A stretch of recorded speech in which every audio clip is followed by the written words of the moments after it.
হাত হাত দিয়ে কি করেছেন, হাত সাক্ষী দিবে। পা দিয়ে কি করেছেন, পা সাক্ষী দিবে। অঙ্গ প্রত্যঙ্গ যা দিয়ে যা করেছেন সব আপনার বিরুদ্ধে সাক্ষী দিবে। তখন কোথায় যাবেন? জবান তো বন্ধ, জবান বন্ধ না, কোথায় যাবে? আল্লাহু আকবার।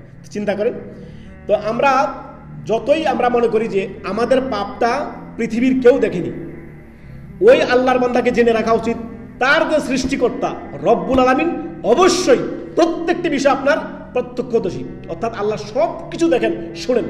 লাইসা কামিসলিহি শাইউন ওয়া হুয়াস সামিউল বাসীর। আল্লাহর সমকক্ষ কোনো কিছু নেই। রব্বুল আলামিন দেখেন এবং শুনেন সর্বদাই।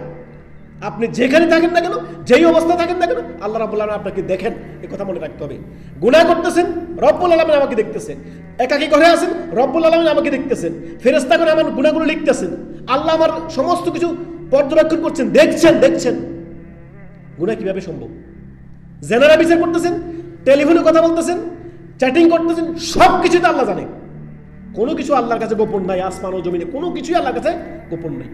এই কথাই বলছেন, অঙ্গ প্রত্যঙ্গ সেদিন আপনার বিরুদ্ধে সাক্ষী দিবে। মুখের মধ্যে মোহর মেরে দেওয়া হবে। সূরা ইয়াসিনের আয়াত নম্বর 65। রব্বুল আলামিন বলেন, আল-ইয়াওমা নাখতিমু আলা আফওয়াহিহিম ওয়া তুকাল্লিমুনা আইদিহিম ওয়া তাশহাদু আরজুলুহুম বিমা কানু ইয়াকসিবুন।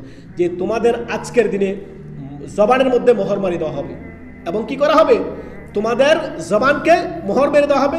হাত সাক্ষী দিবে আমার দ্বারা এই কর্ম করছে, কাউকে খুন করছে, কাউকে বিভিন্ন জয়ী কাজ হচ্ছে হাত দিয়ে, সমস্ত কিছু হাত আল্লাহর কাছে সাক্ষী দিবে। হাতের জবান আল্লাহ খুলে দিবেন। অঙ্গ প্রত্যঙ্গের কি করে, পা দিয়ে কোথায় কোথায় গিয়েছেন, কি কর্ম করেছেন, কোথায় কোথায় হেঁটেছেন, সবকিছু আল্লাহর কাছে বলে দিবেন।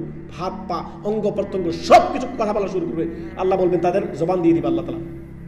জবান, এই যে আপনার জবান দিয়ে আপনি বলবেন আমি করিনি, জবান তো বন্ধই, শেষ। কোথায় যাবেন? অতএব নিজের আত্মপর্যালোচনা দরকার। আজকে আমরা এখান থেকে তওবা করে উঠবো।